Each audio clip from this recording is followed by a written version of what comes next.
Laurent Barra a des choses à vous dire, Michel Field. Oui, Michel Field, bonjour. Alors vous venez ce matin nous présenter votre livre Paris et moi, un livre dans lequel vous racontez votre Paris, avec ses rues, ses quartiers, tous témoins d'une grande partie de votre vie.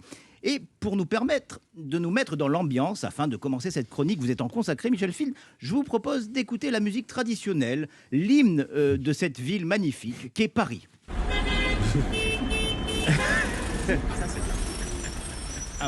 Pardon, oui, parce qu'il m'aura fallu 6 ans, à moi, l'expatrié du sud de la France, un peu comme vous, 6 ans, Michel Field, afin de pouvoir découvrir, apprécier Paris à sa juste valeur. Et votre livre n'est pas étranger à ce revirement de situation. Jusqu'à présent, je ne voyais qu'en elle que de la pluie, du froid et les moments de solitude que tu peux ressentir quand tu rentres dans un établissement public et que tu prononces ce mot qu'apparemment personne ne connaît ici. Bonjour. Bonjour.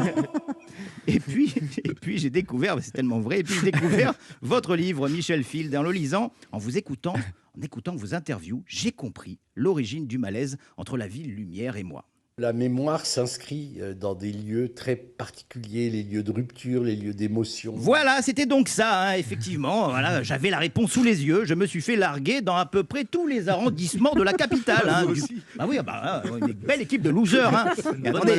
Du quartier Jourdain dans le 20e, en passant par Crimée dans le 19e, à Trocadéro dans le 16e, même à Disneyland Paris, l'attraction des tasses. Je me suis fait larguer là-dedans. Non. Oui. Et il est beau, votre livre, Michel Field, tellement beau qu'il m'a donné envie de flâner dans les rues de la capitale, avec cette façon romantique, presque poétique que vous avez de parler de Paris comme d'une amie d'enfance avec qui vous avez grandi, comme le quartier des Halles, que vous décrivez comme le ventre de Paris, mais aussi comme son cœur, dont chacune des pulsations irrigue la cité tout entière. Et vous auriez dû bosser à l'office du tourisme, Michel Field. Attendez, vous auriez fait un carton dans les bus à 2 étages. Mesdames et messieurs, c'est Michel, votre guide ce matin.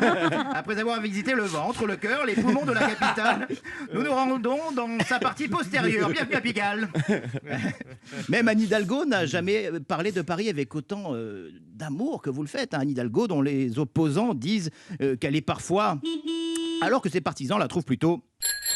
Michel, non, je suis déçu, ça, j'aurais pensé que tout le monde se serait éclaté de rire là-dessus, mais bon, Michel Field, chaque mot de votre livre souligne l'importance des lieux dans la vie des humains. D'ailleurs, vous citez Mallarmé qui disait « Rien n'aura eu lieu que le lieu ». C'est vrai qu'on s'est tous dit au moins une fois « Tiens, cet endroit me rappelle un ami, un moment de joie, une ex ». Bon, c'est un peu plus embêtant quand, comme moi, toute l'Île-de-France te rappelle une ex.